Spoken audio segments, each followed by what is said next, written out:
বাংলাদেশে সর্বপ্রথম ৩ কালারের চা আবিষ্কার করে তাক লাগিয়ে দিয়েছেন যশোরের চৌগাছার কুতুব ভাই। সারা বাংলাদেশের মানুষ এই চা খেতে যায় তার স্টোরে। কি আছে তার চায়ে, চলুন দেখি।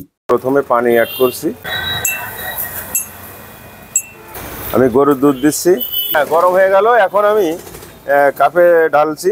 সম্পূর্ণ গোছালো এবং অত্যন্ত পরিচ্ছন্ন পরিবেশে তৈরি হয় এই ৩ কালারের আজব চা। এটা দেখি তো মনে হচ্ছে যে নিশ্চয়ই অনেক সুস্বাদু হবে এটা। কাস্টমারে তো খেয়ে বলে যে ভালোই লাগলো, কেউ খারাপ বলিনি, কেউ ফেলে হয়ে যায়নি এ পর্যন্ত চা। এখানে গোপনীয়তা ব্যবহার করলে তো করাই যেত, অনেক ইয়ে ছিল, কিন্তু আমি এটা কাস্টমারের সামনেই বানাই দিই যাতে তারা নির্দ্বিধায় খাইতে পারে চাটা। একেবারে মানে অথেন্টিক ভাবে একেবারে কাস্টমারের সামনে বানানো। জি জি জি, অ্যাকচুয়ালি এর ভিতরে কোনো রং আমি দিচ্ছি কিনা না, জি জি, এটা দেখার জন্য আমি কিন্তু সামনের পরেই বানাই। আচ্ছা, আমার ভিডিও তো অনেকেই করে নিয়ে যায়। ওয়াও, দর্শক আপনারা দেখতে পাচ্ছেন কিন্তু এখানে মানে খুব সুন্দর কিন্তু একটা লেয়ার করতেছে। আমি প্রথম ভাবছিলাম কি রং দেবে, রং দিয়ে কি লেয়ার ফেলাবে, কিন্তু না, দুধের উপর অনেক সুন্দর কিন্তু লেয়ার করতেছে, দেখতে পাচ্ছি আমরা। তিনটে রঙে কি পরিণত হচ্ছে? হ্যাঁ, আমি তো দেখতেছি 3টে রং হয়ে গেল। তো হয়ে যাবে না? হ্যাঁ, হয়ে গেছে প্রায়। ওয়াও,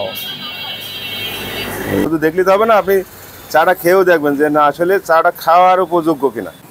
চৌগাছা বাজারের কুতুব টি স্টল, এটা হাসপাতাল রোড, কপোতাক্ষ ক্লিনিকের সামনে আমার দোকানটা অবস্থিত। এই যে আমার চা বানানো শেষ হয়ে গেল। কালার যে ভিন্ন সেটা কিন্তু নয়, এর কিন্তু স্বাদও ভিন্ন। প্রথম যখন খাওয়া হবে তখন কিন্তু একটু তিতা তিতা একটা ফ্লেভার আসবে, যেটা মানুষ চায়, মানে চার ভিতরে যে চিনি কম বলে যেটারে। তারপরে যখন আপনি নিচে আসবেন তখন দুধ চায়ের একেবারে অরিজিনাল যে ফ্লেভারটা সেটা কিন্তু আপনি পাবেন। অর্থাৎ 3 কালারে 3 রকম স্বাদ যদি আপনি পাইতে চান, আপনাকে কিন্তু অবশ্যই চলে আসতে হবে চৌগাছাতে। আমার ডেসক্রিপশন বক্সে দেওয়া ঠিকানায় চলে আসবেন, এসে কুতুব ভাইয়ের এখানে অর্ডার দিবেন, একেবারে গরম গরম চা খাবেন, প্রিয়জনকে নিয়ে আসবেন এখানে, একেবারে প্রেমে পড়ে যাবেন কিন্তু এই চায়ের। বলাই যায়, ধরাই যায় উনি সর্বপ্রথম এটা তৈরি করেছেন। তো একটু খেয়ে দেখি অ্যাকচুয়ালি কেমন লাগে।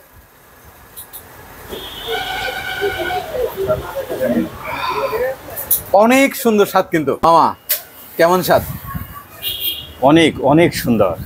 প্রিয় দর্শক, এটা কিন্তু আমার মামা। মামা একজন কিন্তু জনপ্রিয় শিল্পী এবং তাকে টেলিভিশনের চ্যানেলে আপনাদের দেখার সুযোগ হয়েছে এবং ভবিষ্যতে কিন্তু বিভিন্ন রাউন্ড আসছে সামনে। মামা, আপনি তো কয়েকদিন আগে একটা অডিশন দিয়েছেন এবং মানে খুব স্বাচ্ছন্দ্যের সাথে বিচারকরা কিন্তু আপনাকে অ্যাকসেপ্ট করে নিয়েছে। আপনার ফিলটা কেমন? আসলে আমি খুবই হ্যাপি যে আসলে গানে গানে সেরা সিজন এশিয়া, সেখানে যে আমি গান গাওয়ার সুযোগ পেয়েছি এবং প্রথম রাউন্ডে জিতে গেছি। ইনশাল্লাহ স্কার্ট পাইছি। আপনারা সবাই দোয়া করবেন আমার জন্য।